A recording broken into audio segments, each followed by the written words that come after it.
ঢাকার বুড়িগঙ্গা নদীর তীরে রাতের নিস্তব্ধতা ভেঙে একটি নৌকা ধীরে ধীরে মাঝ নদীতে এগিয়ে চলে। চাঁদের আলোয় জলের ওপরে ঝিকমিক করছে ছায়া, আর নৌকার মাঝি একজন কালো জম টুপি পরা বন্দির দিকে তাকিয়ে থাকে। বন্দির চোখ বাঁধা, হাত পা শক্ত দড়িতে আটকানো। হঠাৎ একটি ধাতব শব্দ, একটি পিস্তলের ট্রিগার টানা হয়।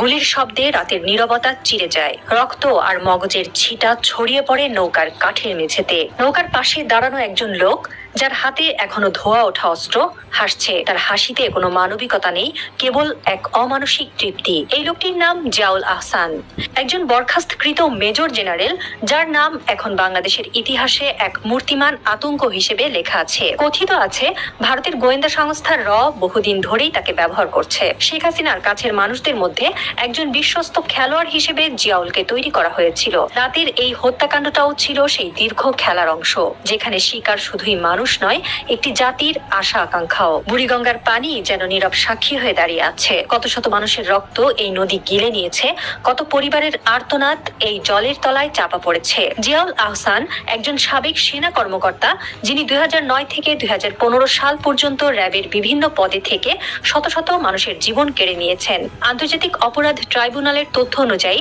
তার হাতে গুম ও হত্যার শিকার হয়েছেন 1030 জন। এই সংখ্যা শুধু পরিসংখ্যান নয়, এর পেছনে রয়েছে অগণিত পরিবারের কান্না, হারানো স্বপ্ন আর এক নারকীয় তাণ্ডবের কাহিনী।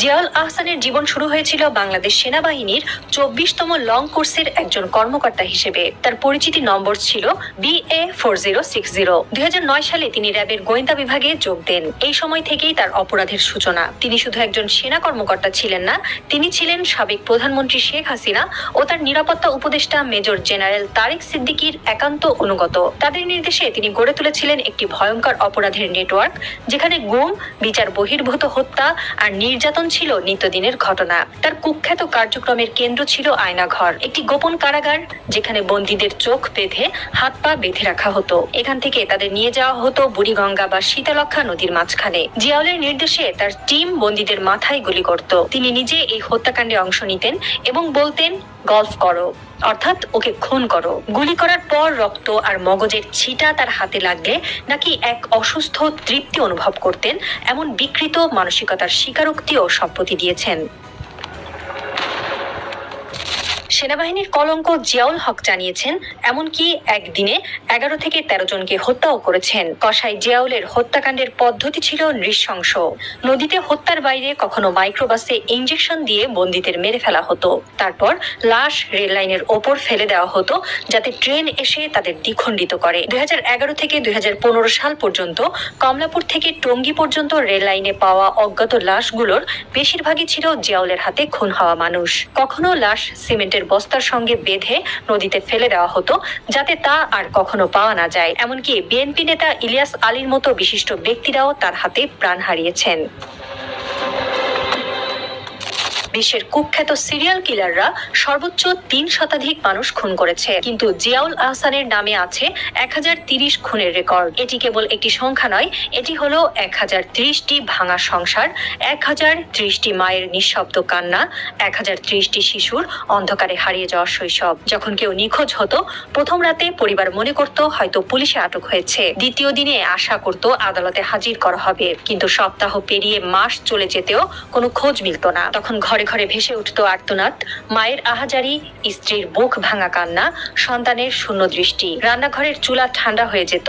শিশুরা রাতে ফিসফিস করে জিজ্ঞাসা করত, আমাদের বাবা কি আর ফিরবে না? প্রতিবেশীরা ভয়ে মুখ বন্ধ করে রাখত। গ্রামে শহরে ছড়িয়ে পড়ত আতঙ্কের ছায়া। আন্তর্জাতিক অপরাধ ট্রাইব্যুনালের চিফ প্রসিকিউটর তাজুল ইসলাম বলেছেন, জিয়াউল আহসানের মতো খুনি পৃথিবীতে আর নেই। তিনি ইতিহাসের সব রেকর্ড ভেঙে দিয়েছেন। প্রকাশ পেয়েছে যে জিয়াউল আহসান ভারতীয় গোয়েন্দা সংস্থা রিসার্চ অ্যান্ড অ্যানালাইসিস উইং র এর সঙ্গে গভীরভাবে জড়িত ছিলেন এবং তাদের এজেন্ট হিসেবে কাজ করতেন। এই সংশ্লিষ্টতা তাকে শেখ হাসিনার শাসন ব্যবস্থার একটি অপরিহার্য অংশে পরিণত করেছিল, যেখানে তিনি বাংলাদেশের অভ্যন্তরীণ নিরাপত্তার পাশাপাশি ভারতের ভূ রাজনৈতিক স্বার্থ রক্ষায় কাজ করতেন। গুম কমিশনের তদন্তে উঠে এসেছে যে জিয়াউল আহসান শেখ হাসিনা ও তারেক সিদ্দিকীর সরাসরি নির্দেশে কাজ করতেন। তবে এই নির্দেশগুলোর একটি একটি বড় অংশ ভারতীয় গোয়েন্দা সংস্থা র এর পরামর্শ ও স্বার্থের সঙ্গে সামঞ্জস্যপূর্ণ ছিল। র এর সঙ্গে জিয়াউলের সংযোগের প্রমাণ পাওয়া গেছে সিলেট সীমান্তে 7 জন ব্যক্তিকে ভারতীয় গোয়েন্দাদের হাতে তুলে দেওয়ার ঘটনায়। এই ব্যক্তিরা, যাদের মধ্যে কেউ কেউ বাংলাদেশের রাজনৈতিক কর্মী ছিলেন, র এর নির্দেশে গুম করা হয়েছিল। জিয়াউল এই অপারেশনগুলো পরিচালনা করতেন এবং র এর সঙ্গে সরাসরি যোগাযোগ রক্ষা করতেন। তার বাসায় পাওয়া গোপন নথি এবং NTMCর মাধ্যমে ফোন ট্র্যাকিং এর তথ্য থেকে জানা যায় তিনি ভারতীয় সংশ্লিষ্টদের সঙ্গে নিয়মিত যোগাযোগ করতেন এবং তাদের কাছ থেকে নির্দেশ গ্রহণ করতেন। জিয়াউলের র এর সঙ্গে সংযোগ আরো স্পষ্ট হয় তার আর্থিক লেনদেনের মাধ্যমে। দুর্নীতি দমন কমিশনের তদন্তে দেখা গেছে জিয়াউল ও তার স্ত্রী নুসরাত জাহানের নামে বিদেশে পাচার করা 5,000 কোটি টাকার মধ্যে একটি উল্লেখযোগ্য অংশ ভারতের বিভিন্ন ব্যাংক অ্যাকাউন্টে জমা হয়েছিল। ধারণা করা হয় এই অর্থের একটি অংশ র এর মাধ্যমে পরিচালিত গোপন অপারেশনের জন্য ব্যবহৃত হয়েছিল বলে অভিযোগ রয়েছে। তার প্রতিষ্ঠান স্পেস ইনোভেশন লিমিটেড এবং AI ইন্টারন্যাশনাল লিমিটেডের মাধ্যমে ভারতীয় কোম্পানিগুলোর সঙ্গে অস্বাভাবিক লেনদেনের প্রমাণ পাওয়া গেছে, যা র এর সঙ্গে তার গভীর সম্পর্কের ইঙ্গিত দেয়। নাম প্রকাশে অনিচ্ছুক এক সাবেক সেনা কর্মকর্তা জানিয়েছেন, জিয়াউল আহসান শুধু শেখ হাসিনা বা তারেক সিদ্দিকীর নির্দেশে কাজ করতেন না, তিনি ভারতীয় গোয়েন্দা সংস্থা র এর একজন নির্ভরযোগ্য এজেন্ট হিসেবে কাজ করতেন। তার মাধ্যমে র বাংলাদেশের রাজনৈতিক ও নিরাপত্তা পরিস্থিতি নিয়ন্ত্রণ করার চেষ্টা করত। জিয়াউল শুধু খুনি ছিলেন না, তিনি ছিলেন একজন দুর্নীতিবাজও। দুর্নীতি দমন কমিশনের তথ্য অনুযায়ী জিয়াউল এন্টিগা অ্যান্ড বারবুডার নাগরিকত্ব নিয়ে সেখানে বিপুল টাকা বিনিয়োগ করেছেন। এছাড়া দুবাই, মালয়েশিয়া এবং যুক্তরাষ্ট্রের টাকা পাচার করেছেন। তার প্রতিষ্ঠান space innovation limited, AI international limited এবং AI ল্যান্ডস্কেপ লিমিটেডের মাধ্যমে শত শত কোটি টাকা অস্বাভাবিক লেনদেন হয়েছে। র এর বাংলাদেশের সামরিক শাখার অঘোষিত প্রধান তারেক সিদ্দিকীর ক্যান্টনমেন্টের বাসা থেকে 50 কেজির বেশি ওজনের একটি টাকার বস্তা জিয়াউলের বাসায় পাঠানোর ঘটনাও রেকর্ডে আছে। এই টাকা ছিল তার অপরাধের পুরস্কার, যা তিনি ক্ষমতার অপব্যবহার করে অর্জন করেছিলেন।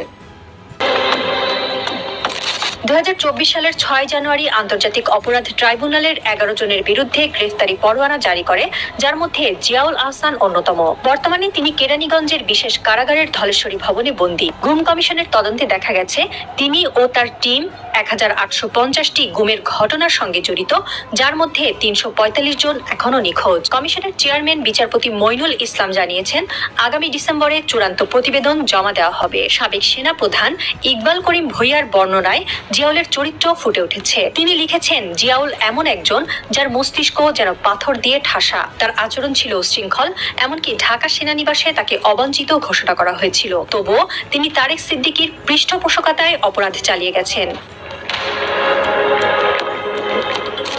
বুড়িগঙ্গার তীরে আবার নীরবতা ফিরে এসেছে, কিন্তু এই নীরবতার মধ্যে লুকিয়ে আছে এক অজানা আতঙ্ক।